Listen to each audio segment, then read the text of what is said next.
dělá, je to naleptává a uvolňujeme poměrně jako velkou tu energii.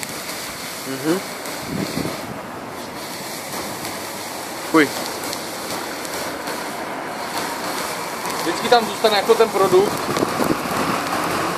To, když jsme udělali tohle zvevnitř, vidíte, že toho hodně není moc, ale vysmradili bychom prostě celou školu. A ta síra, ten oxid siřčitý, který vlastně dýcháte, tak vám vytváří tu kyselinu, která naleptává krk. A výrazně toxický. Ale vidíte, jak to vaří, že? A teď záleží vždycky, jestli jste měli dobrý poměr. A toto ukáže, jo? Jak jste to měli namíchané, jestli se na tom tvoří takové hrudky, jak ty hrudky vlastně znamenají, ale máte to dobře, jo? Protože to je jednolité a tady to dohoří.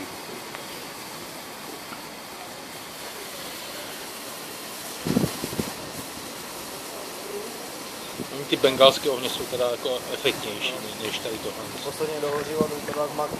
Aha. A to vlastně z toho vznikne co z těch bengalských ohňů? Protože tady tenhle. Tam je to velice podobné, jako, jo? Takže to byste ale měli mrknout z hlavy, nevím. Jo?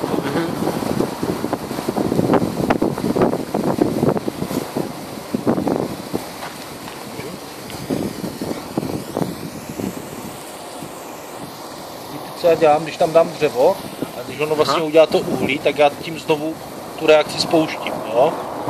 Jo? Takže funguje to jako katalyzátor. Au. Jo. A. Můžu? To neskoušej. Ach, to neprskne, jo? Ať to neprskne na prsty. Au. Jo? Jo. Ale hlavně tam nebude, jo? Že se to přilepí. Teď točím já zas.